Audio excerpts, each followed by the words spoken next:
Selamat siang semuanya. Well, sekarang siang ya. Selamat datang kembali di Pre-Workout Podcast. Hari ini kita kedatangan tamu. Hari ini ada Dr. Dion. Halo, Dr. Dion. Halo.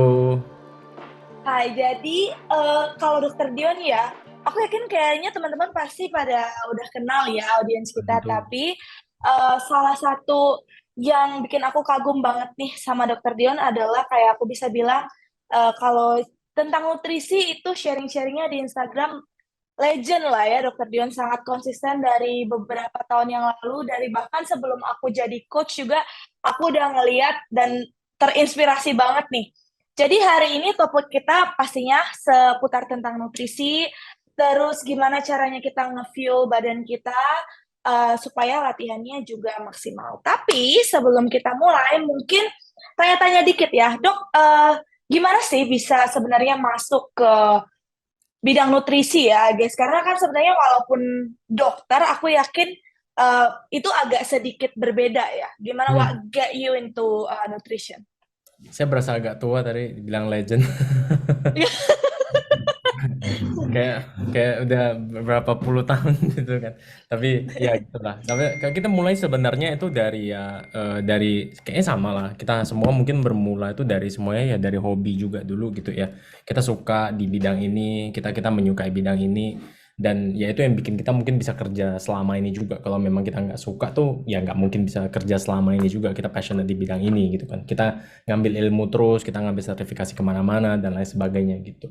Dan ya itu bagian yang penting sebenarnya karena sebagai dokter dulu saya juga sebagai dokter umum aja gitu ya itu juga pengetahuan tentang gizi tentang fitnessnya itu ya bisa dibilang nol sebenarnya gitu kita nggak diberikan pengetahuan itu kita nggak di-equip buat itu gitu sebenarnya jadi ya di awal-awal ya kita ambil banyak sertifikasi belajar secara informal gitu ya dan ya sampai sekarang sih maksudnya kita juga terus belajar maksudnya saya datang ke podcast Power Tactics juga kan untuk belajar juga istilahnya kita belajar bareng kita ya sharing lah ya berbagi ilmu dan lain sebagainya. Oke, jadi kalau mulai dari sharing sampai sekarang ini udah berapa tahun sih sebenarnya, Dok? Dari 2018 ya saya kayaknya 2018 akhir lah Wow, 2018 akhir berarti udah berapa lama tuh sekitar hampir 4 tahun lebih ya berarti berarti 4 tahun lebih. iya, iya 4 tahunan ya. Nah, awalnya tuh kan sebenarnya sharing-sharing nyantai ya, Dok ya. Bener Terus bener. what makes you pursue this professionally gitu? Apa yang membuat kamu pengen ya ya udahlah kayaknya aku ngelakuin ini aja deh kayak gitu. Em, karena maksudnya kalau kita ngerjain sesuatu juga kita pingin ada cuannya juga kan ya. Maksudnya kita ngomong Betul secara sih. ini kalau sesuatu hobi yang kita bisa menghasilkan itu kan ya jauh lebih enak juga gitu ya. Dan maksudnya kita juga ya saya sendiri melihat oh ada karirnya gitu, ada future-nya gitu di bidang ini gitu. Sehingga ya kita mulai dengan ya udah kita coba, kita sharing, habis itu kita mulai seriusin dan sebenarnya di awal saya mulai kan saya di Batam ya, loketnya ya di Pulau Batam ya. Teman-teman nggak tahu Pulau Batam harusnya tahu lah ya Singapura ya dekat dengan Kepulauan Tahu Riau. tahu tahu dong, Dok. Nah di Pulau Batam sendiri saya awalnya itu dulu saya bikin coba ya konsultasi gitu, maksudnya tapi secara lokal untuk orang-orang Batam sendiri gitu, ada tempat praktek dan lain sebagainya. Dan itu gagal total. Saya masih ingat sampai sekarang. Saya juga ada sempat nawarin diri buat ngajar di satu gym dan lain sebagainya. Ngajar dari gizinya, maksudnya saya bikinin seminar deh buat kalian gitu gratis dan lain sebagainya. Itu juga saya sampai suruh bikin proposal berkali-kali gitu ya dan sampai hari ini masih nggak digubris juga nggak dihubungin juga gitu dulu tuh bagi-bagi brosur juga di Batam gitu ya keliling gitu dan itu kok kayak menyedihkan banget ya enggak sih tapi dari situ istilahnya kok nggak ada yang masuk gitu ya nggak ada yang jalan gitu ya jadi akhirnya ya udah kayaknya nggak bisa deh jadi ya udah kita coba bikin online aja gitu kita coba bikin di YouTube dan lain sebagainya kita coba sharing di situ dan ya ternyata ya itu jalannya ke arah sana gitu.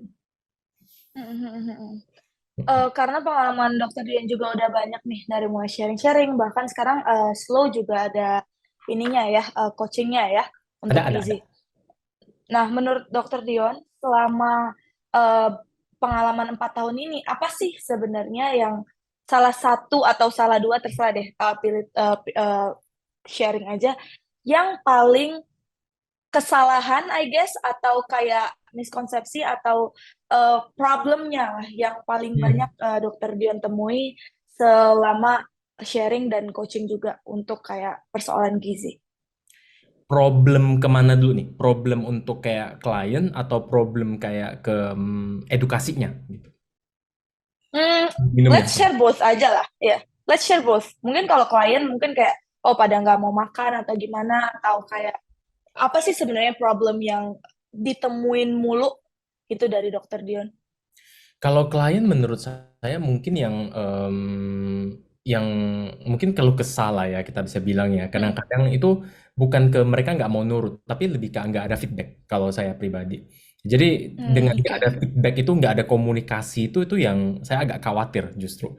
Bukan dengan dia apa ya, maksudnya bukan kayak dia nggak ada progres dan lain sebagainya itu wajar lah maksudnya ya. Maksudnya progres dan lain sebagainya itu kan tergantung ya. Maksudnya kita melihat progres gimana. Tapi dari feedback, dari komunikasi itu yang kalau misalnya sampai nggak ada itu yang saya kadang agak khawatir. Tapi ya itu juga nggak sering-sering banget sih. Cuman kalau misalnya kita bilang ke klien, salah satu permasalahan yang mungkin agak sering muncul ya itu sih kalau dari saya sendiri.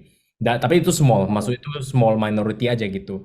Kebanyakan memang Ya, maksudnya dengan kita bisa ya kita kita bantu juga dari komunikasi dan lain sebagainya juga bisa. Cuman kalau dari kliennya sendiri komunikasinya memang kurang, ya kita juga agak susah ya di situ. Dan itu paling itu sih kalau misalnya dari klien. Kalau dari segi edukasi, kayaknya circa 2020-an awal-awal TikTok mulai melejit 2021 lah ya.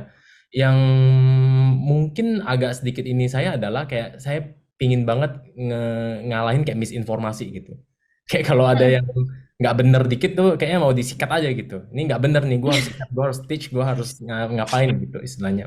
Dan ya itu yang ya sampai sekarang sih udah enggak ya, karena maksudnya kayak nggak ada habisnya gitu. Yang dari 2021, 2020 sampai hari ini tuh masih terus ada juga, keulang ya. terus Iya. keulang juga gitu. Kadang nggak tahu juga kayak dan banyak yang percaya gitu. Saya juga bingung gitu. Banyak yang percaya, banyak yang ngikut gitu loh. Kok bisa gitu? Maksudnya kita udah jalan cukup jauh juga, tapi kok masih bisa gitu. Nah, kegatalannya ada di situ sih. Tapi ya susah mau di ini juga. Maksudnya udah kita kuatin dari kitanya aja juga. Ya permasalahan yang baru-baru ini juga gitu kan. Ya kita kuatin dari kita aja gitu. Kita kuatin dari informasi yang kita berikan dan ya terserah publik mau menerima mana ya nantinya. Dia mau ikut yang itu silahkan, dia mau ikut yang kita juga silahkan, kira-kira gitu. Ya paling itu sih kayaknya ya, nggak berubah banyak-banyak gitu-gitu aja kayaknya dari dulu. Iya. Kalau Mm-mm. kalau dari Coach Iksannya, kalau dari Coach Iksan gimana sih kayak kalau kan kamu nih aku tahu nih kayak em, menerima atau kayak memberikan ini juga kan kayak tentang nutrisi segala macam. Apa sih yang biasanya kamu temuin gitu problemnya buat klien-klien ya? Gue kalau dari sisi nutrisi jelas itu hal yang paling weak atau yang kurang di gue. Yang gue non kuasain kan program latihan sama Hmm. kiwing dan teknik-teknik latih. Cuma kan memang kita ada batasan yang antara fitness trainer sama ahli nutrisi atau orang-orang yang paham soal gizi kita nggak bisa merancang yang namanya meal plan. Yep. Terus juga gue belum eh, mempelajari nutrisi lebih dalam lagi. Jadi gue nggak kasih di klien. Cuma sekedar kebanyakan sih klien-klien yang ikut itu lebih ke macros counting sih. Macros counting doang. Hmm. Di luar itu gue punya batasan soal pengetahuan. Tapi memang Oke. hampir serupa atau sama kayak yang dokter Dian bilang, memang eh, sebenarnya itu kan namanya coaching, namanya produk jasa gini itu kan ada timbal balik antara kita sama klien. Feedback Iya. lah dari mereka. Dan karena kita pengen benar-benar involved sebetulnya dalam kehidupan mereka, dalam hal kayak ya mencapai goalsnya mereka, tapi kan memang batasannya adalah kita nggak bisa kontrol mereka gitu. Jadi ya nggak semua klien bisa menerima kayak oh coba dong makro something, coba dong ini apa namanya dikontrol makannya nggak semua orang dan ya itu balik lagi ke niat-niatnya mereka masing-masing sih seberapa besarnya. Kalau niatnya rendah juga pasti nggak bakal dapet juga.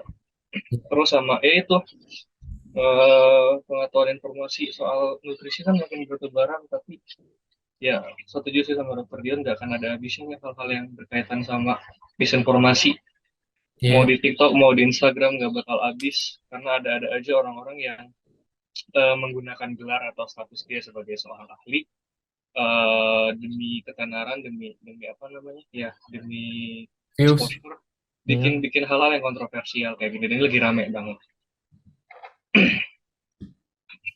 Iya. Iya, menarik sih sebenarnya ya.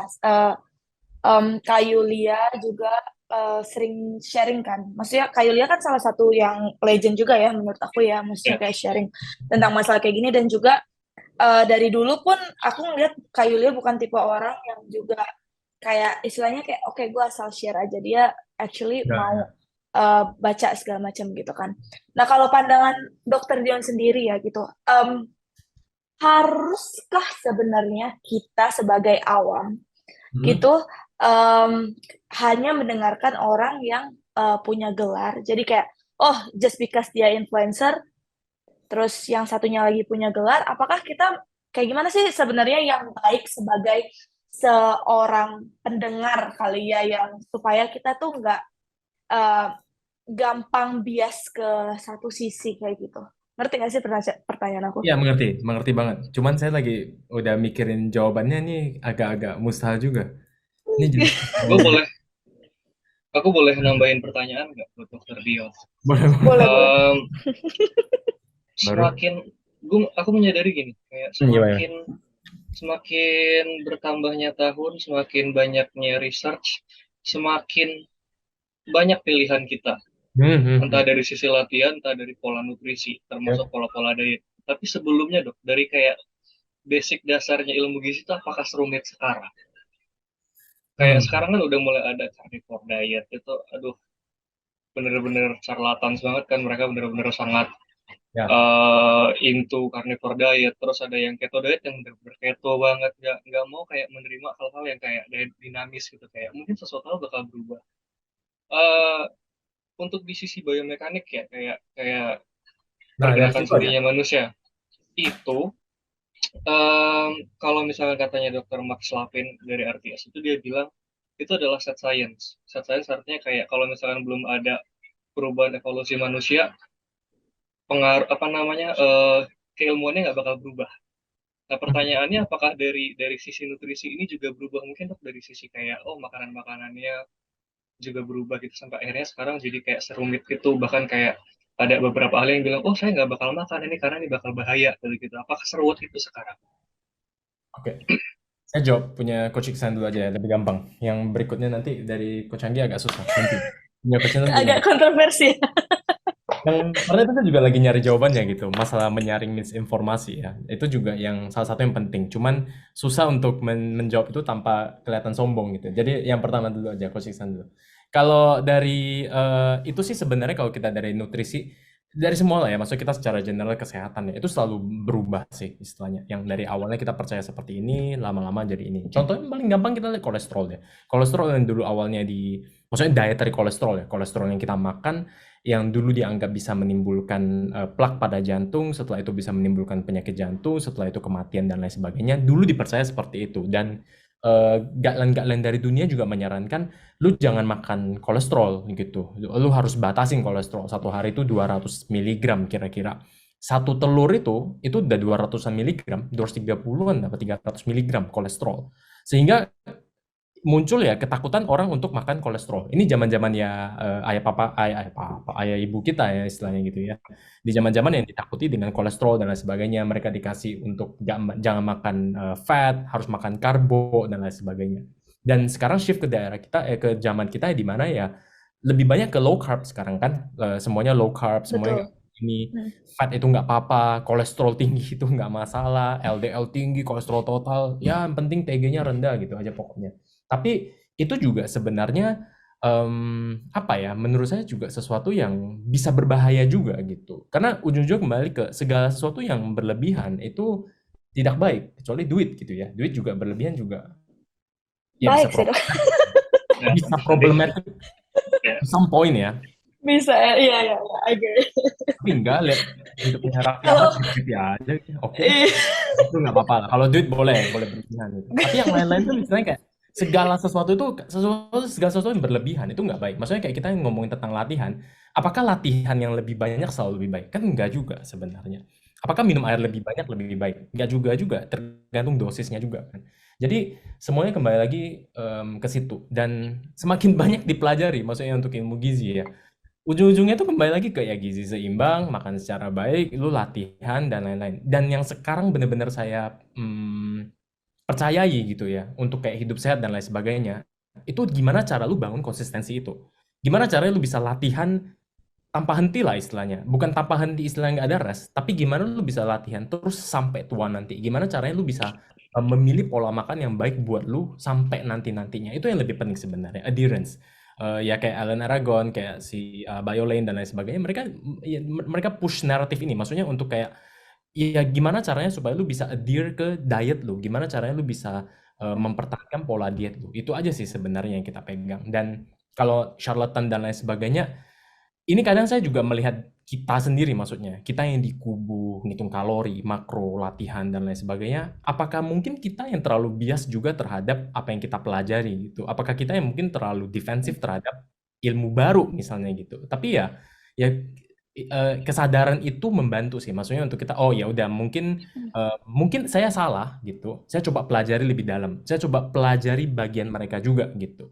Nah kalau misalnya udah charlatan yang istilahnya kayak gue gak mau pelajari punya lu salah, punya gue benar, dan menggunakannya istilahnya kayak penelitian-penelitian cuman cherry picking doang gitu, cuman ngambil yang mendukung dia aja, dia tuh udah problematik sih sebenarnya. Menjawab punya Coach Anggi, nah itu bisa saya lanjutin tuh. Kalau masalah kayak orang-orang yang udah apa ya, kalau buat saya sendiri sih, orang-orang yang udah terlalu menakut-nakuti, habis itu dia menjual apa ya, menjual beliefnya dia sebagai sesuatu yang paling benar gitu. Nah itu udah mulai harus ada red flag juga ke arah sana. Maksudnya kita sendiri juga dalam ngajarin ini kan juga kayak ya lu bisa pakai ini, lu bisa pakai itu, lu bisa pakai ini dan lain sebagainya gitu. Nah, tapi kalau orang-orang yang udah mulai kayak lu harus ikut punya gua ini paling benar. This is the only way. Nah, itu ya udah mulai ada red flag juga sih ke arah sana. Tapi untuk para apa ya, untuk para orang awam yang mungkin baru masuk ke sini juga, ya harus banyak ini sih sebenarnya. Harus banyak ya mencoba mencari sumber juga gitu. Maksudnya dibandingin gitu. Mana yang lebih cocok buat lu gitu. Karena kayak orang-orang yang mungkin di kubu satunya juga gitu ya. Itu mereka juga pasti susah banget dengerin dari sebelah sini. Yang sebelah sini susah banget dengerin yang sebelah sana. Karena masalah dia udah kayak agama gak sih? Udah kayak belief system juga gak sih? Yes. Benar, benar, Oh, benar, benar. Iya, udah kayak agama betul gitu. banget. Dia omongin dikit sensi.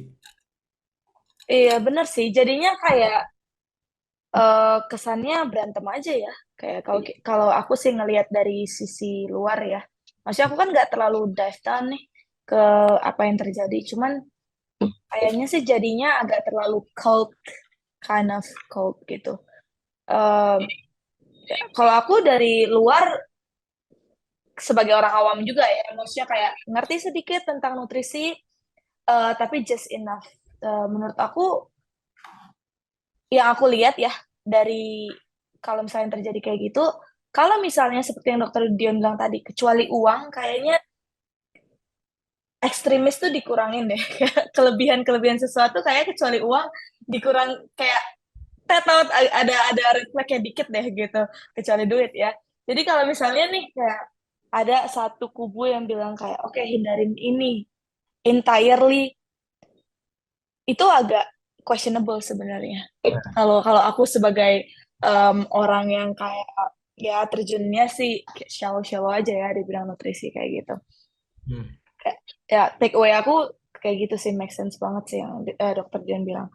Nah, selagi kita masuk nih ke sini, kan beberapa dari orang-orang atau klien atau audiens aku juga kayak gitu, mungkin audiensnya Dokter Dion atau audiensnya um, atau kliennya Iksan juga ada yang kayak gini, oke, gue pengen memperbaiki pola makan nih, gue pengen hidup sehat nih, ya udah berarti gue pengen langsung masuk ke vegan atau paleo, karena menurut aku it's very easy untuk menilai si sayur misalnya itu Hmm. sesuatu yang sehat, tapi susah banget menilai kayak beef sesuatu yang sehat. Aku nggak tahu kenapa, tapi kayak it seems like that sekarang kayak gitu. Nah, menurut Dokter Dio nih, kayak gimana take away-nya dari hal yang mungkin terjadi kayak gitu untuk paleo Hmm. atau vegan? Iya, kalau untuk pola diet tertentu lah ya, mungkin nggak cuman ke Hmm, vegan, tapi juga misalnya kayak ke paleo, ke carnivore, diet keto, low hmm, carb, calorie counting, if it fits your macro, semua metode diet lah istilahnya, intermittent fasting juga gitu ya. Semuanya tentunya itu punya plus dan juga minusnya sendiri masing-masing. Dan yang terbaik ya yang bisa kita lakukan secara pribadi gitu. Maksudnya ada juga kayak klien saya yang walaupun maksudnya saya juga ngajarin kayak nggak diajarin sih kalau ke klien sih ya untuk hitung kalori ya. Maksudnya ada ahli gizi sendiri. Nah itu poin penting. Maksudnya kita juga harus tahu diri ya bahwa ini bukan ranah saya gitu. Maksudnya saya sebagai dokter, sebagai udah ngambil sertifikasi dan lain sebagainya, saya juga bukan ahli gizi yang bisa ngasih meal plan gitu. Jadi ada ahli gizi sendiri yang kita khusus untuk bikinin meal plan gitu buat klien-klien istilahnya gitu. Tapi intinya adalah dari pola-pola diet misalnya gitu ya, dari pola-pola diet yang ada, semuanya itu baik kecuali kalau misalnya ya udah terlalu ekstremis istilahnya gitu, udah terlalu ya memotong kalori terlalu banyak misalnya atau memotong makro sekaligus semuanya gitu. Terlalu ekstrim dalam arti juga kayak tidak memperhatikan nilai gizi dan lain sebagainya gitu ya. Ya itu yang berbahaya. Contohnya misalnya kayak yang vegan mungkin orang bisa merasa kayak "Oh, ini diet yang bagus banget gitu. Tapi vegan mereka harus tahu juga, oke, secara plus, oke ya makan sayur kita bisa agree mungkin ya makan sayur, makan buah-buahan hmm. yang Sehat. lebih banyak secara cukup itu pasti lebih bagus gitu. Untuk Hmm, vitamin dan mineralnya juga oke. Tapi kita harus juga perhatikan bahwa orang-orang yang biasanya vegan, mereka memiliki kecenderungan defisiensi dari vitamin dan mineral tertentu. Dan dari misalnya protein hewaninya juga kualitasnya biasanya lebih rendah dari EAA-nya gitu ya dibandingkan dengan hmm, protein nabati. Jadi teman-teman yang melakukan diet vegan, ya kalian harus menyadari hal ini. Sehingga ya gimana caranya mungkin dengan suplementasi. Terus kalau misalnya dari jenis protein mungkin harus di mix and match gitu, harus lebih diperhatikan jenis proteinnya dan lain sebagainya. Dan ya itu memang masih bisa tertolong gitu ya. Kalau misalnya kayak carnivore misalnya gitu ya, itu juga agak susah juga. Lu nggak makan sayur dan buah-buahan sama sekali. Dia Itu gimana? Susah supplementasinya banget. apa ya? Nah, Susah banget ya suplementasinya kayaknya. susah. Dan Mm-mm. biasanya mereka juga nggak percaya sama sekali dengan kayak sayuran gitu. Jadi disuplementasi dengan serat pun mereka nggak percaya itu diperlukan gitu. Dan Oke. variasi setiap orang ada. Jadi mungkin yang mempromosikan ya mungkin dia nggak apa-apa gitu. Tapi orang-orang yang Anda promosikan secara umum, apakah Anda bisa yakin mereka tidak apa-apa? Dan itu kan perlu ada tanggung jawab juga ya, personalize juga maksudnya ke masing-masing orang tersebut juga. Makanya saat kita bikin konten dan lain sebagainya, kita selalu memberikan ya secara umum gitu. Beda cerita dengan klien. Klien kita bisa assess, kita bisa ngomong langsung, kita bisa kasih dia ini. Tapi kalau secara umum kan susah seperti itu. Sure, turun berat badan itu pasti dengan paleo, dengan carnivore, vegan. Lu kurangin kalori, lu nggak makan sama sekali, dikit satu bagian itu pasti turun gitu. Tapi untuk jangka panjangnya, untuk faktor kesehatan dan lain sebagainya gimana? Gitu. Banyak nggak sih yang Ya. carnivore sekarang atau paleo? Banyak nggak kliennya? Atau cuman Eh, hype aja? klien, aku mulai muncul ya satu-satu, maksudnya kayak klien aku Oh, ada. Iya, klien aku ada dan approach-nya sih sebenarnya lebih yang agak sulit kayaknya ya. Yang mhm. dimana kita nggak nge-attack mereka, tapi juga kayak untuk kebaikan mereka juga gitu kan sebenarnya. Ya Eh, benar itu penting. ini yang Mhm. aku ini yang aku kayak belum dapet kali ya ininya, nyamannya gimana. Kalau dokter Dian gimana ya? Misalnya nih ada orang yang datang ke dokter Dian terus kayak oke, I have this goal tapi aku carnivore gitu misalnya. What would you do? Nggak terima.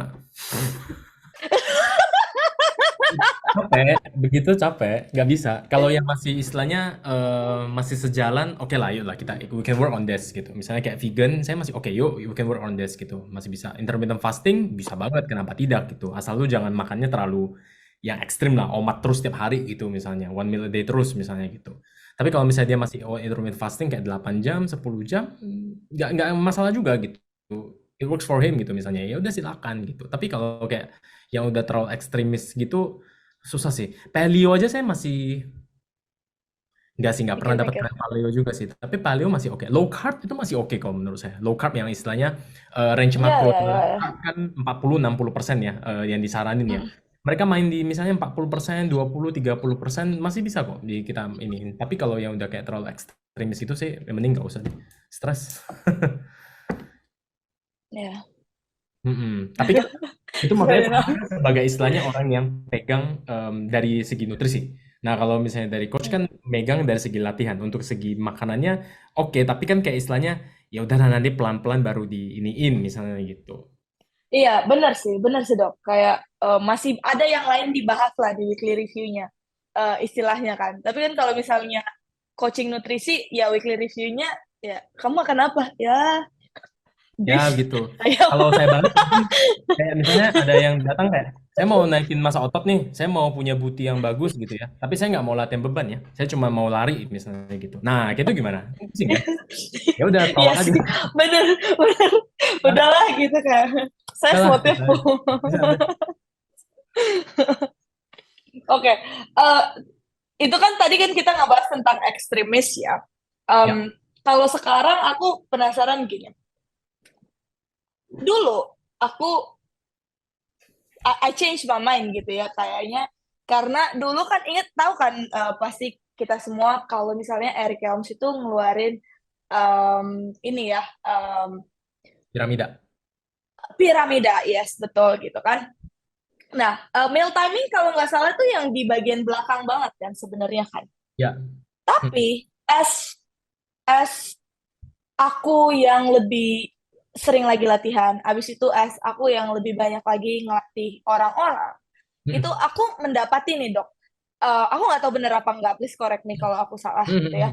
Aku mendapati kalau ternyata dengan aku memasukkan meal timing itu Hmm. sebenarnya yang bagian atas-atasnya, which is kayak kalori uh, kalorinya kayak gitu, macrosnya Pokoknya itu betul. sebenarnya bisa uh, kayak link lebih bagus. Let me give you an example ya. Misalnya gini, orang yang kalori defisit yang datang ke aku, of course kan kalau mau diet dia datang ingin turun berat badan misalnya kayak kita, I put them into a calorie deficit gitu kan. Hmm.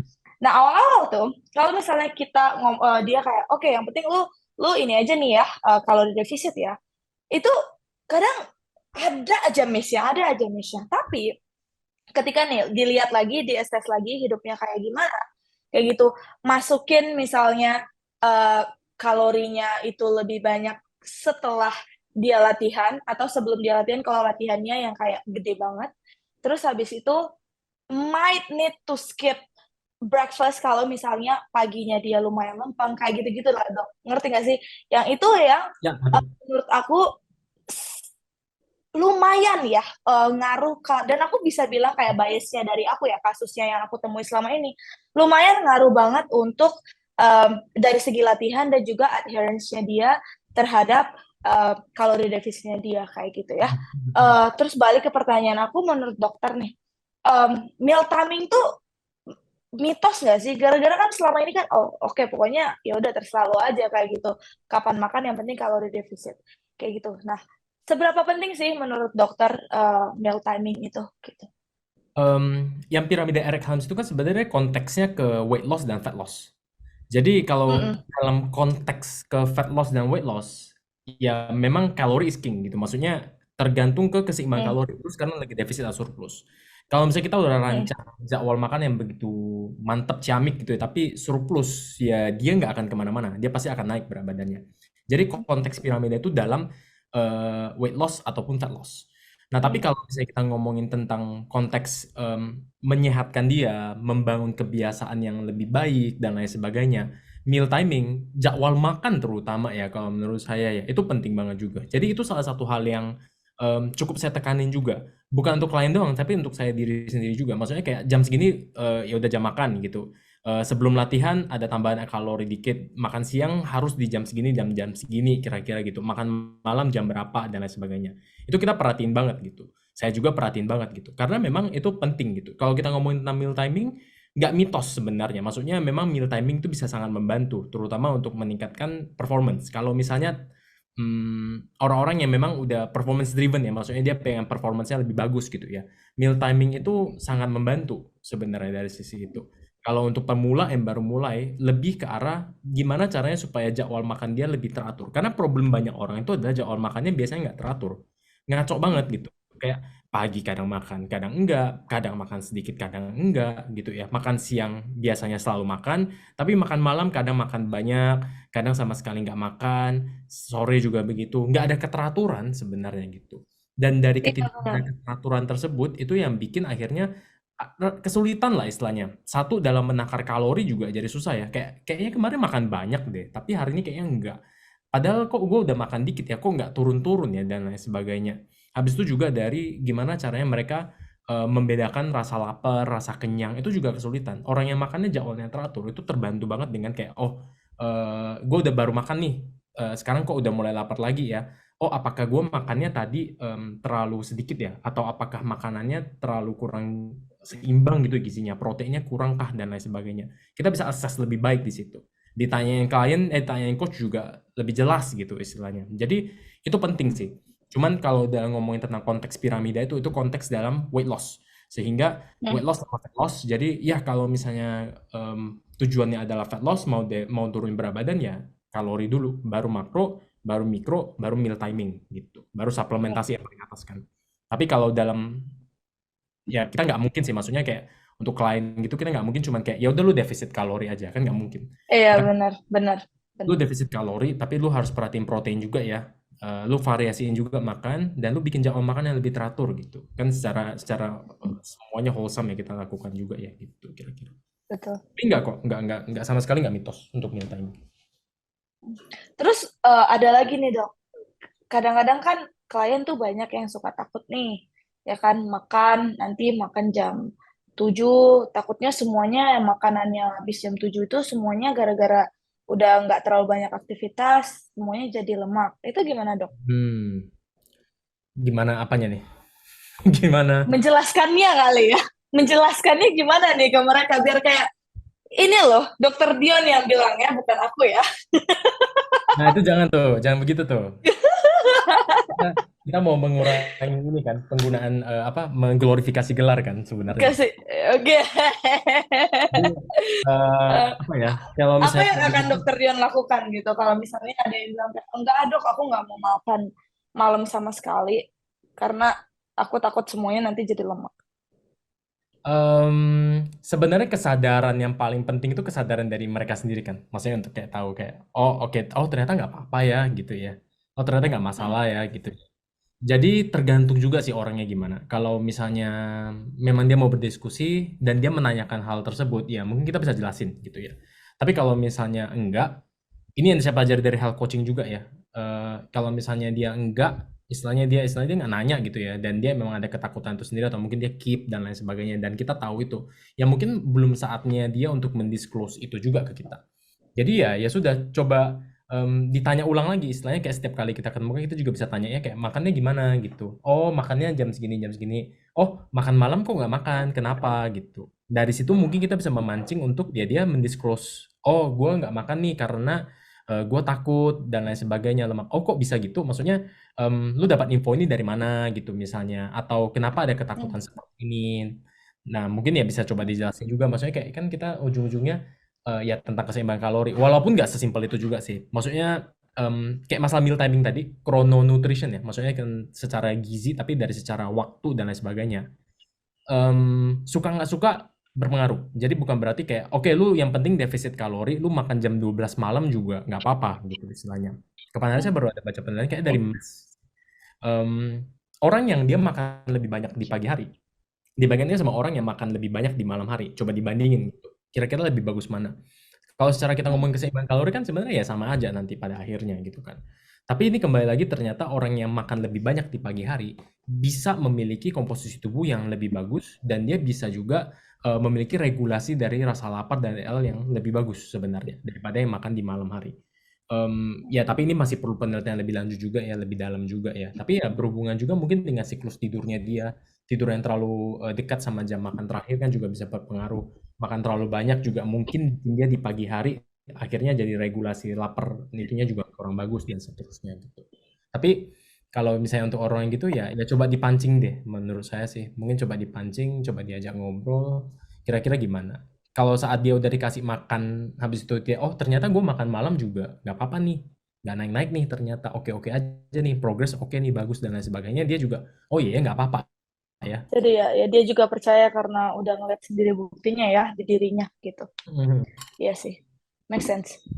Sama satu lagi nih dok, kan em, kita juga ngobrolin ya karena klien atau audiens di podcast ini sebenarnya kan orang-orang yang sudah cukup berlatih lah kayak gitu ya. Jadi Ya. nggak banyak yang sebenarnya yang kayak oke kayaknya gue nggak mau latihan nih gitu. Nah, sebenarnya Mhm. seberapa penting sih fuel kita latihan itu? Karena aku tahu some people sebenarnya biasa aja atau kayak mereka nggak ngerasa ada apa-apa lah kalau misalnya mereka nggak ada masuk nggak terlalu memperhatikan fuelnya kayak gitu makanannya. Mhm. Tapi kalau untuk aku pribadi gitu, aku apa yang masuk itu sebenarnya ngaruh banget. Sebenarnya seberapa penting pertama fuel itu untuk latihan. Mhm. Oke, can we survive a good workout tanpa a good fuel? Dan Mhm. yang kedua, sebenarnya komposisi makrosnya yang baik untuk latihan latihan beban ya kalau kita ngomong di sini kayaknya ya lebih ininya. Itu kayak gimana sih dok sebenarnya yang bagus? Oke, kalau kita ngomongin yang pertama sebenarnya seberapa penting, penting banget sih. Tapi Hmm. terutama untuk ke performance.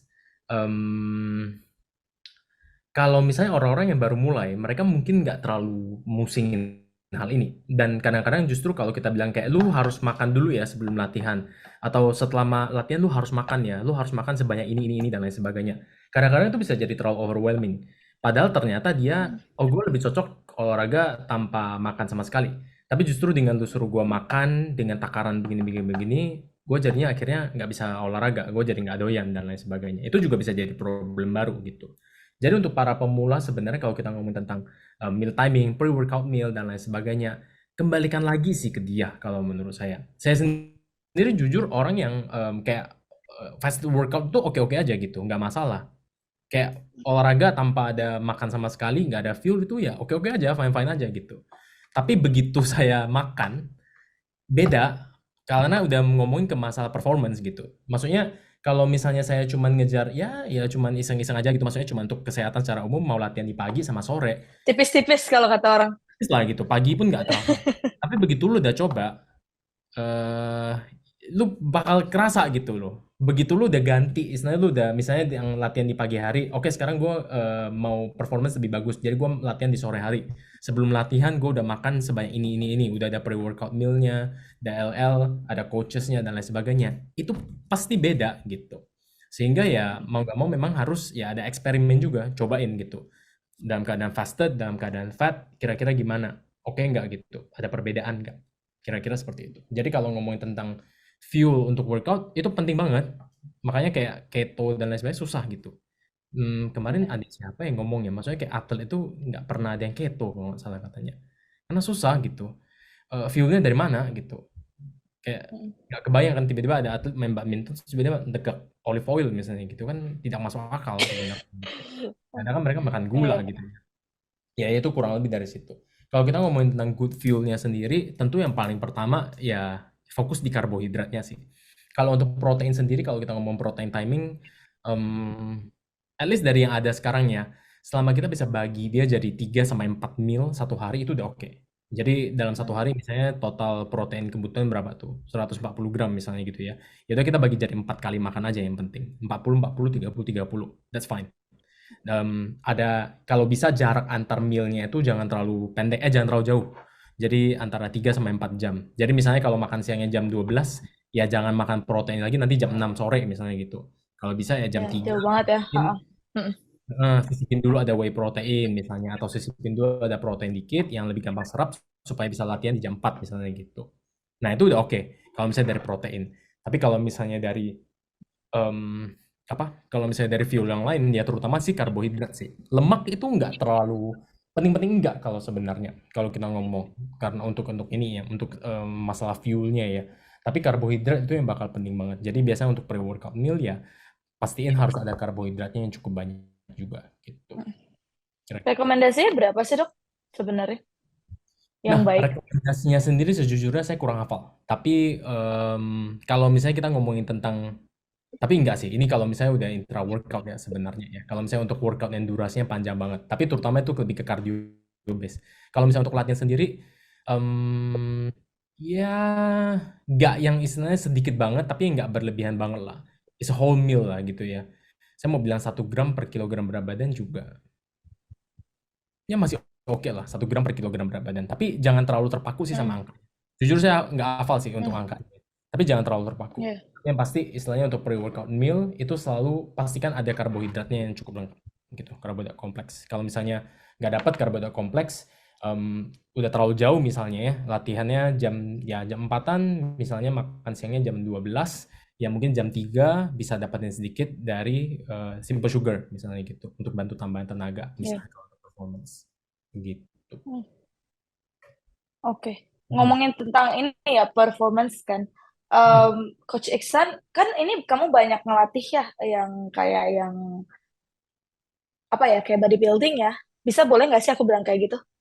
Eh, Kayak bodybuilding nih, kayak performance sama how they look, itu kamu kayak gimana cara nyaranin untuk mealnya ke mereka? Em, nggak nutrisi, nggak latihan, dua-duanya itu sama-sama punya kesamaan lah. Sifatnya personal. Jadi termasuk dari sisi meal timing dan meal plan itu juga tergantung personalitasnya mereka masing-masing. Buat orang yang atlet udah pasti beda sama yang general population handlingnya. Population. Um, ada aku ada calon atlet yang preparation buat kompetisi juga, dan itu memang dari sisi nutrisi itu udah nggak masuk akal, bisa dibilang udah kayak apa namanya, Obsesif lah kalau dari kacamata iya. orang awam ya. Iya, dari sisi kesehatan udah pasti nggak masuk akal juga. Dan kita kan juga nggak lepas dari yang namanya apa namanya, tambahan-tambahan dari luar juga. Jadi meal plan dan meal timingnya itu aku butuh bantuan dari dokter. Jadi nggak bisa sendiri. Sedangkan untuk general population itu sebenarnya kalau aku sih selalu bilang ke mereka ini, kalau kalian punya pengen sesuatu sama halnya kayak kalian membeli barang branded atau apa yang kalian pengen, kalian perlu nabung. Jadi kalau pengen sesuatu begitu sendiri juga perlu usaha juga. Nah, bedanya bentuk bentuk bentuk barternya atau kayak uangnya adalah usaha kalian Sacrifice. sendiri seberapa besar. Iya. Mm-mm. Em, ya meal plan, meal timing itu menurutku adalah satu hal yang benar-benar penting juga karena itu kan satu kesatuan ya dari nutrisi sendiri. eh Termasuk juga kayak pemilihan-pemilihan makanan sebelum latihan. Sebenarnya kalau kita sudah ngajarin mereka buat ayo coba macros counting, ayo coba buat atur pola makannya, sebenarnya kita tuh ngajarin mereka secara nggak langsung dalam meal planningnya, ngajarin mereka Ya. meal plan sendiri sebetulnya. Beberapa klien yang sudah ditargetin kalori itu mereka meal plan sendiri kan sebetulnya pada akhirnya kan mereka udah mulai ngulik-ngulik MyFitnessPal-nya. Di MyFitnessPal kan juga ada angka-angka makanannya. Dari situ kan mereka udah tahu kayak, oh aku harus makan segini nih buat pagi hari, makan segini buat pagi hari, buat siang hari, terus buat malamnya sisa kalorinya yang harus dipenuhin berapa, pakai apa ya gitu gitu kan sudah ditargetin. Kalau aku sih selalu kayak gitu. Klien itu aku nggak bisa bilang ke mereka bahwa kalian tuh terlalu menggunakan diet ekstrim gitu, itu nggak bisa karena kebanyakan orang yang datang adalah orang-orang awam. Jadi even dari sisi goalsnya yang nggak make sense aku terima. Kayak contoh aku pengen ngecilin lengan gitu-gitu karena mereka nggak tahu itu tuh Iya, iya, adalah iya. hal yang nggak masuk akal gitu-gitu. Mm-mm. Termasuk dari hal makan, dari hal yang gizi-gizi nutrisi itu juga hal-hal yang nggak masuk akal tuh aku bakal terima dulu untuk di awal karena itulah peran kita, it's learning proses buat mereka juga. Jadi peran kita sebagai coach dan Ya. sebagai nutritionist atau sebagai ahli gizi itu pelan-pelan mengubah mindset atau pola pikirnya dia gitu. Bener, bener. Ya termasuk dari meal Setuju plan dan banget sih. yang dan iya dari meal plan dan meal timing ini. Ya simpel kayak meal timing kan bener-bener ngaruh dari sisi kayak kalau misalkan ada target kalori kan. Kalau misalkan orang punya target kalori 2000, makannya telat, jam makannya jadi lebih pendek. Hmm. Itu udah jadi contoh seberapa pentingnya meal timing gitu. Terus juga ada, aku nggak tahu ini apakah ritme circadian itu adalah mitos atau enggak, tapi kan secara psikologis sedikit banyak berpengaruh. Karena ada Ngaruh. beberapa klien yang pagi-pagi, ya ngaruh kan dok ya. Berarti kan ada beberapa klien yang pagi-pagi memang tidak terbiasa sarapan, sudah dipaksakan untuk sarapan, tetap nggak bisa latihan dengan sarapan. Padahal jam makan sarapannya udah disebut sejam sebelum latihan. Misalkan kayak 30 sampai 60 menit sebelum latihan carbs yang sedang aja mereka tetap muntah padahal udah disuruh latihan, udah disuruh Hmm. coba gitu. Ada yang nggak bisa tanpa adanya makan, malah malah jadi pusing, sampai sakit gitu-gitu kan juga berkaitan sama psikologi. Jadi ya hal yang berkaitan dengan nutrisi dan ini tuh benar-benar nggak bisa lepas dari hal yang namanya bersifat personal dan harus trial and error. Nggak lepas Betul. dari situ, selalu trial and error. Jadi aku bilang ke klienku kalau misalkan kamu ada tujuan, ya kita kulik bareng-bareng. Dan hal-hal yang nggak aku ketahui, kalau kamu tahu lebih dulu, boleh lah kamu coba-coba. Hmm. Ini aku mau balik lagi ke ini yang tadi ya, yang seperti yang Iksan bilang tadi, kayak misalnya kalau misalnya kita mau beli barang, pasti kan kita lihat dulu nih di tabungan kita atau di rekening kita ada berapa ya kan. Nggak mungkin gue tiba-tiba, oh besok gue pengen tas Hermes nih, kayak gitu ya kan. Sementara gue kerjanya, eh, aku maksudnya kayak kerja aku kayak nggak make sense gitu untuk punya Hermes sekarang kayak gitu. Eh, Salah satu yang menurut aku penting banget, apalagi di nutrisi, apalagi sekarang tuh kan orang banyak yang kayak, oh what I eat in a day gitu-gitu segala macam, kayak it's very easy untuk ngebuat kayak oke, ini doang nih yang mereka lakuin, kalau misalnya gue lakuin ini kayaknya gue bisa nih kayak mereka. Tapi kalau misalnya lu lihat kayak kliennya si klien Iksan, Chill ya, itu Ya, dia seberapa banyak yang dia quote unquote korbankan kayak gitu untuk punya badan yang kayak gitu. Sama juga kayak klien-klien Iksan lain yang badannya juga bagus-bagus kayak gitu kan ya. Maksudnya Em, di restriksi makanan, makannya dijaga banget gitu-gitu ya maksudnya ya. iya, betul. iya gitu. Jadi kayak maksudnya dia dia juga kan ini kan dok, maksudnya kayak di luar itu, di luar hidupnya kan kita nggak tahu sebenarnya. Misalnya dia, oh dia mungkin jalan berapa 10K tiap hari atau enggak, kayak dia Hmm. dia membatasi stresor dia di luar latihan dan juga dieting kayak gitu di mungkin belajarnya dia atau di pekerjaannya dia. Kita kan nggak tahu, mungkin aja dia kayak oke, I say no to more money just because I want to do this kayak gitu kan. Pasti konteks lagi gitu loh, ke nggak cuman maksudnya dari segi ngurang-ngurangin makanan aja atau kayak melihat orang kayak gitu sih. Jadi ya, menurut aku ini apa namanya, konteksnya setiap orang harus dilihat lagi masing-masing kayak gitu, nggak bisa asal-asalan juga. Kayak Terus kalau media eh, sekarang mm, eh, nambahin dikit kayak sosial media sekarang juga kayak gitu kita susah. Kita sering ngejudge ya, gampang ngejudge kali ya. Ngejudge dalam arti kayak oh dia yang diajarin salah gitu, berarti ada masalah dan lain-lain atau oh dia makannya gini, berarti gue harus ikut dia juga makannya seperti apa dan lain sebagainya. Padahal ya itu kita cuma melihat hidup sosial medianya dia aja gitu. Kita nggak lihat mm, hidup mm, dia mm. balik itu. Maksudnya apa yang dia korbanin, apa yang dia bisa, apa yang dia lakukan gitu ya untuk mendapatkan itu kan kita sebenarnya kita nggak tahu banget gitu loh. Maksudnya saya merasa saya cukup Benar-benar.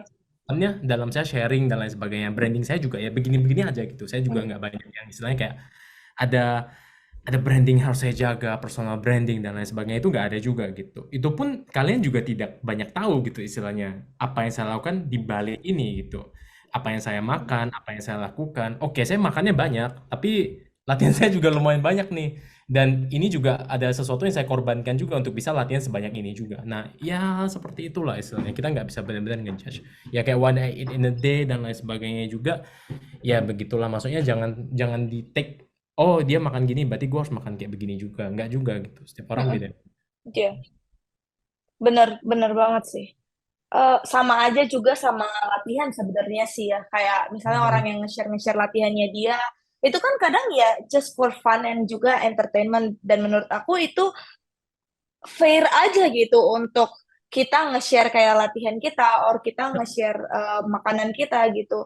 Tapi mungkin lebih ke ekspektasi aja kali ya. Jangan kayak, kok dia bisa, gue nggak bisa kayak gitu.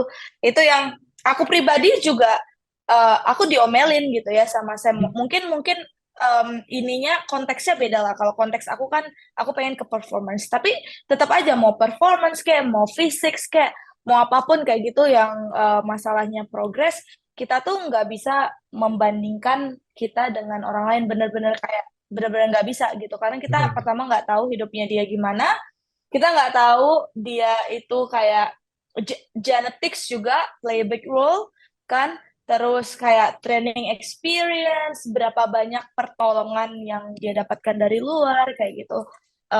Ya, baik lagi lihat resource kita sendiri kali ya untuk ngelihat-ngelihat progres kita sendiri gitu. Sama ini aku mau nanya deh dok, masalah quality food gitu. Oke, mhm. Kalau aku mm, melihat gitu ya dari aku dan juga klien-klien aku yang selama ini makan makanan gitu kan. Quality food of course ngaruh ke satiety gitu kan ya. Terus juga uh, kalau misalnya nih kita makan, kalau aku ya, kalau makan aku makan sesuatu ya, oke gue harus dapat nih ya kan 700 kalori sebelum latihan gitu. Tapi aku ngasal aja gitu kan. Kadang-kadang itu bisa bikin bloating, terus juga bisa jadi ngaruh juga ke performance kan, karena kayak ya kamu nggak basically nggak nyaman buat bracing-nya gitu. Nah, sebenarnya quality food itu sepenting apa sih selain yang aku sebutkan tadi gitu. Dari konteks kita ngomong tentang Gen Pop dan juga atlet kali ya. Mhm, mhm, mhm. Kalau tentang kualitas makanan itu sebenarnya ya penting sih. Jadi maksudnya ya kalau misalnya memungkinkan dan enggak sih, enggak memungkinkan sih. Kalau kita ngomongin tentang pola makan dan lain sebagainya, salah satu miskonsepsi yang sering-sering saya temuin orang-orang kalau dengar udah kayak ngitung kalori tuh mikirnya kayak cuman ngitung kalori doang gitu. Padahal sebenarnya enggak gitu Mm, loh. Kita nggak bisa seperti itu gitu loh. Itu juga salah gitu. Hitung kalori itu kita nggak cuma istilahnya kayak ya udah gue makan 2000 kalori kopi susu semua gitu kan nggak mungkin gitu. Itu sangat tidak masuk akal dan bodoh sebenarnya gitu. Jadi kita juga eh, oke dari 2000 kalori ini gue masukin apa aja gitu ya, makronya gimana ya. Untuk kesehatan gue secara baik gue perlu serat berapa banyak ya, gue bisa masukin berapa ya. Untuk kenikmatan gue perlu berapa ya lemak ya dan lain sebagainya. Itu hal yang perlu diperhatikan juga. mm, Dan kalau kita mm, ngomongin mm, tentang kualitas makanan itu ya salah satu yang bisa kita nilai ya dari situ juga sih sebenarnya. Maksudnya berapa banyak protein yang kita konsumsi sekali makan, jenis proteinnya apa. Kalau misalnya memungkinkan untuk memilih antara protein nabati sama protein hewani, ya mungkin bisa pilih protein hewani karena protein hewani secara penyerapan, secara kualitas protein dia lebih oke memang gitu. Bukan berarti kita nggak bilang protein nabati jelek gitu ya. Protein nabati juga ada tempatnya juga istilahnya gitu. Tapi mm, lebih banyak prioritaskan ke arah protein hewani karena secara kualitas dia lebih bagus dan lain sebagainya. Lemak juga begitu. Oke, secara lemak memang sama-sama minyak sawit misalnya sama olive oil atau sama minyak sayur misalnya canola. Itu semuanya sama gitu. 1 gramnya ya kurang lebih sekitar 9 kalori gitu. Tapi kalau kita ngomongin secara kualitas, disarankan itu memang konsumsi lemaknya lebih banyak ya lemak tak jenuh sebenarnya. Lemak tak jenuh di mm, dalamnya ya ada MUFA, monounsaturated fatty acid sama PUFA kan, polyunsaturated fatty acid dan itu kebanyakan ya dari minyak sayur, olive oil, alpukat, ikan, mm. nggak harus ikan salmon ya, ikan lele, ikan kembung itu juga udah oke banget. Jadi lebih banyak prioritaskan ke sana. Sedangkan yang minyak jenuh, contohnya ya minyak sawit, minyak kelapa, butter, habis itu dari daging merah, lemak-lemak kan, yang daging yang terlalu berlemak, itu mungkin porsinya agak disedikit-dikitin. Jadi itu kan juga bagian dari kualitas makanan ya yang harus diperhatikan. Karbohidrat juga gitu kan. Lebih baik karbohidrat kompleks daripada added sugar. Karena ya oke, konteks itu penting. Maksudnya kayak atlet juga dia nggak mungkin kita bilang, lu jangan makan gula sama sekali ya gitu. Itu kan juga nggak masuk akal gitu untuk atlet misalnya gitu. Sehingga konteks itu penting. Tapi untuk Gen Pop, maksudnya kita memang menyadari bahwa dengan kita minum atau kita makan gula tambahan terlalu banyak, itu juga berbahaya. Karena gula tambahan itu nggak mengenyangkan. Setelah itu dia juga istilahnya bisa menambah ada kalorinya di situ gitu ya. Kalau berlebihan itu bermasalah. Padahal untuk Gen Pop apalagi yang baru mulai penting banget untuk kalian untuk bisa em, belajar ngatur nafsu makannya, belajar ngatur rasa laparnya, tahu gitu kapan lapar, kapan kenyang dan lain sebagainya. Jadi ya mungkin akan lebih baik prioritasin ke karbohidrat kompleks. Makan lebih banyak nasi misalnya, umbi-umbian, sayur, buah-buahan, yang gula tambahan mungkin ya bisa sebagai bonus aja gitu atau ya lebih dibatasin lah kira-kira seperti itu. Ya itu dari kualitas makanan sih. Lebih jauh lagi mungkin dari kayak cara masak, habis itu kalau yang kayak organik dan lain sebagainya saya rasa sih nggak terlalu lah, maksudnya ya sesuaikan aja lah. Kalau yang Mhm. makan organic vegetables gitu yang harus organic gitu biasanya kalau yang ngomongnya biasanya karena untuk apa ya? Untuk masalah crunchiness-nya, untuk rasa rasa gitu ya silakan lah gitu. Tapi kalau misalnya untuk memaksakan diri untuk kayak harus yang organik untuk lebih sehat, nggak harus juga sih sebenarnya gitu. Jadi itu juga bisa bikin capek juga gitu lama-lamaan gitu. Harus yang organik, harus yang salmon, harus yang free No range, GMO, no no something gitu-gitu GMO. kan. Itu melelahkan juga sebenarnya. Ya. Iya sih, kualitas makanan bener pengaruh banget. Tapi emang iya ya, beda rasa yang organik sama yang nggak organik beda. Ada Aku yang nggak pernah merhatiin sih. sebegitunya, ada yang sebegitunya. Maksudnya Oh, secara nggak tahu ya. Tapi kalau ini kalau pengalaman di Batam sendiri sih, kalau misalnya ada salad yang istilahnya di cafe yang lebih terkenal dan kita tahu oh dia ambilnya dari mana gitu, biasanya rasanya memang agak berbeda lah gitu, lebih enak dikit gitu. Tapi cuma oh, masalah iya rasa iya, doang sih kalau dari saya pribadi ya. Tapi ya ini iya iya rasa iya. kan subjektif ya. Ada yang iya, ada yang enggak. Kalau kayak makan pecel mah ya pecel pecel aja gitu. Iya, benar juga kan udah di ini juga kan. Pecel Udah aja. istilah udah direbus sama mereka juga kan atau Mm-mm. udah mateng lah gitu. Nah, Dan ada dressingnya segala macam. Iya iya, benar sih. Kalau dari hari ini pertanyaan aku sih itu aja. Mungkin Dokter Dion atau Iksan ada lagi yang mau di-sharing atau yang mau ditanyain Iksan? Udah cukup. saya kayak lagi ngefit. Udah Enggak. cukup. Saya lagi penasaran sebenarnya dari coaches-coaches sebenarnya sekarang yang lagi ngetren banget pola diet apa sih? Maksudnya yang sering dijalani sama klien-klien gitu. Yang sering muncul lah gitu. Dari aku ya, Iksan dulu kok. Iya. kalau aku tuh tipikal orang agak keras sama klien untuk sekarang. Kayak Hmm. aku jor-joran di depan langsung, kayak aku nggak bisa menerima kalau misalkan eh, kita nggak sejalan pikirannya gitu. Kayak Nih. agak susah sama pikirannya. Jadi kebanyakan klien-klien itu justru memang terbatas sama ilmu soal gizi. Jadi Hmm. itu kebanyakan memang aku yang langsung ngarahin direct langsung gitu. Nih. Balik aku selalu selalu ngingetin soal prinsip yang sama terus menerus soal gizi seimbang doang. Jadi Nih. buat turun di defisit kalori, buat dia ke surplus kalori itu dong. Terus mau apapun bentuk diet lu, kamu mau keto silahkan, I don't really care about that. Karena risikonya adalah di kamu sendiri gitu. Kalau misalkan ini memberikan efek samping yang buruk, jauhin. Tapi kalau efek samping yang bagus ya lanjutin. Selalu balik ke sisi personalnya lagi. Tapi kebanyakan ya selalu itu kok, apa namanya, gizi seimbang doang, nggak lepas dari situ. Sampai Saya sekarang belum ketemu yang apa klien-klien yang charlatan sama karnivor atau apa gitu, belum ketemu. Kalau ketemu kayaknya lebih baik di cut aja deh biasanya daripada stres. iya yang kayak gitu maksudnya kita juga perlu manage bukan bukan kita egois gitu ya, tapi kita manage Ya, energi buat orang-orang yang mau dibantu gitu. betul betul. Masih banyak gitu Betul. orang yang mau dibantu, kenapa gua harus Ya, ngabisin energi di itu. Tapi yang kayak istilahnya ya saya penasaran di market mereka di mana ya berarti ya sebenarnya ya. Makanya agak bingung juga. Apakah bocil-bocil TikTok saja yang ikut carnivore gitu, tapi enggak juga sih. Coach Anggi gimana tuh? Enggak sebenarnya sih juga sih. kayaknya Klien aku terhadap rasa ada. nggak suka. Kayaknya lebih ke terhadap rasa nggak suka sama sesuatu sih. Kayak orang-orang yang Nggak suka sayur gitu maksudnya. karnivor selatan ketika orang nggak suka sayur.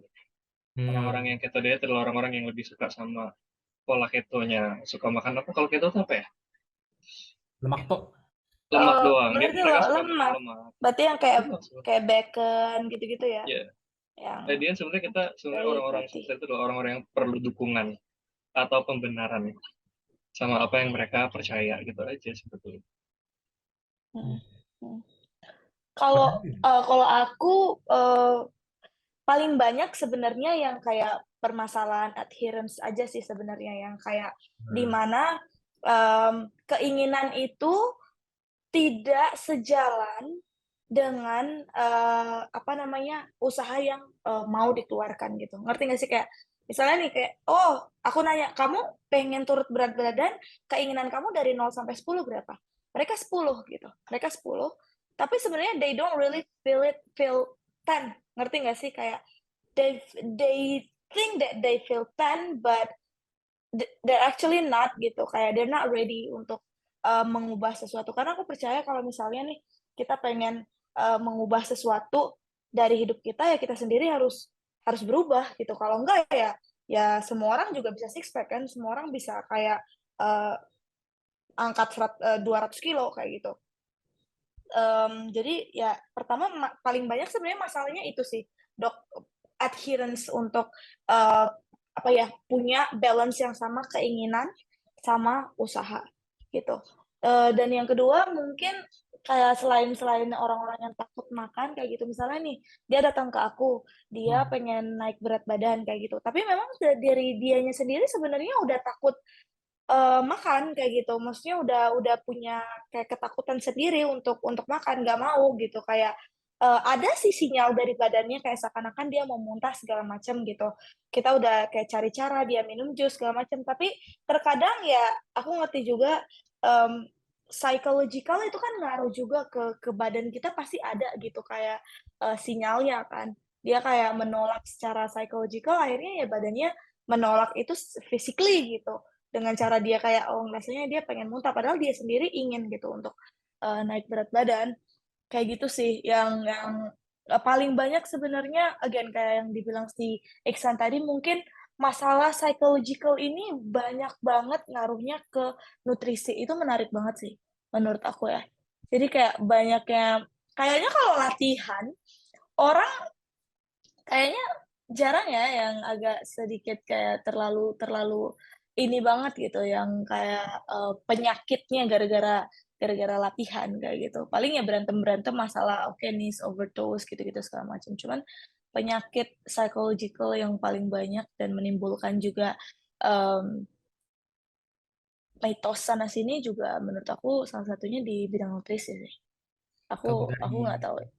latihan itu, at least di Indo ya yang saya lihat ya, kapan hari itu ada yang bikin tentang jangan lakukan ini nanti bisa stroke kalau nggak salah saya lihat tuh di Instagram tuh. Oh iya, ya ampun siapa itu? Dari Sumpah. saya lupa orangnya. Pokoknya jangan jangan jangan melakukan berapa hal ini kalau misalnya nanti kalau bisa dilakukan stroke, dan itu hal-hal yang kayak istilahnya kayak jangan mandi malam kah atau jangan latihan ini kah, jangan melakukan gerakan ini kah gitu-gitu loh. Jadi itu juga ini kan paling ke arah sana sih menurut saya yang sampai heboh banget. Ya ini kan Pak Iksan kemarin kemarin kapan hari itu. Itu aja paling. Tapi kan maksudnya selain itu juga Apaan? Apaan? kapan hari itu Kok aku nggak tahu? yang udah lama ya, tahun lalu ya kayaknya ya. Ya maksudnya tapi gimana ya? Ya hal-hal yang seperti itu gitu loh. Kapan hari juga masih ada konten yang istilahnya kayak kalau squat misalnya lutut nggak boleh lebih dari ujung kaki kayak gitu-gitu. Kalau Ya, misalnya ini, ya mm-mm, kayak benar. gitu paling. Yang heboh banget kapan hari kan Iya, yang masalah nutrisi itu ya. Ya nggak tahu ya, Gak siapa tahu bakal ada habisnya. siapa tahu tahun depan waktunya ini udah iya. ada heboh-hebohan. Tapi itu loh yang aku lihat ya, kayak perubahan aja, maksudnya kayak untuk nyuruh orang kayak, oke nggak apa-apa. Bahkan aku kan banyak kan klien cewek kan, untuk mengubah mereka eh, dari nggak mau latihan lengan jadi mau latihan upper body, itu tuh sebenarnya lebih mudah dibandingkan nyuruh mereka tentang nutrisi. Make sense nggak sih dok? Ya benar. Kayak nggak tahu, kayak mendarah daging aja gitu rasanya. Apa ya, masalah nutrisinya susah juga ya. Ya makanya nggak bisa ini. Makanya saya juga sekarang udahlah energinya mending buat ini aja. Energinya kita arahin buat orang-orang yang memang ya maksudnya siap untuk dibantu gitu. Kalau kita nggak arahin buat mereka itu ya susah gitu energinya buat yang kemana-mana gitu. Nutrisi emang agak susah sih karena banyak banget juga ya, dan dari segala ini ya, maksudnya dokter, segala orang bergelar, segala orang yang tidak bergelar, yang gelarnya nggak nyambung juga ada juga. Tiba-tiba aja bisa memberikan ini, itu, dan lain sebagainya. Itu banyak banget gitu. Tapi ya, ya sebegitulah. Capek emang. Tapi ya karena kita enjoy ya udah jalanin aja gitu kan. Iya, benar benar benar benar. Gitu. Iya. Iya, again lah, maksudnya pasti banyak banget pelaku-pelaku di luar sana ekstremis. Kita we do what we should do menurut aku, dan ya udah stay on our lane aja. Juga membantu siapa yang bisa dibantu, yang mau juga dibantu, dan akhirnya juga maksudnya kayak sekeliling-sekeliling kita bisa istilahnya take care of your garden first kali ya. Pertama kayak klien-klien dulu, baru mungkin nanti mikirin yang stress about changing the whole world. Susah banget sih menurut aku. Bener. Ya, kita makin dalam aja ya bahasanya. Nanti kita nggak. Oke deh, mungkin sebelum kita akhiri ada lagi yang mau ditambahkan, Dok atau Iksan? Aman. Tidak ada ya, aman ya. Jadi sebelum kita akhiri, mungkin teman-teman yang mau coaching ke Dr. Dion atau pengen ikut kelas-kelas atau seminarnya Dr. Dion, mungkin bisa kemana? Silakan, Dok. Kalau coaching bisa ke Instagram saya. Ya sebenarnya mau ikut webinar juga bisa sih. Langsung ke slowfit.id juga bisa banget. Jadi kita ada website juga. Teman-teman kalau mau beli webinar apa segala mandiri sekarang udah beli di situ. Ya klik di link profile saya aja deh di Instagram itu dan semua di situ. @Dion Haryadi ya, Dok. Iya, oke. Dion Haryadi. Oke. Nanti semuanya untuk Slowfit sama Instagramnya Dr. Dion akan ada di caption di bawah video ini atau di bawah podcast ini buat yang dengar di Spotify. Silakan di approach ke Dr. Dion. Highly recommend karena ilmu-ilmunya juga daging banget semua. Silahkan dan bisa minta bantuan kalau misalnya kalian butuh bantuan gitu ya. And that's it for today. Terima kasih semuanya. Jangan lupa review kita juga. Jangan lupa di-share supaya we can continue doing this for you guys. Dan semuanya makin cuan. Oke, salam cuan guys. Bye semuanya. Bye.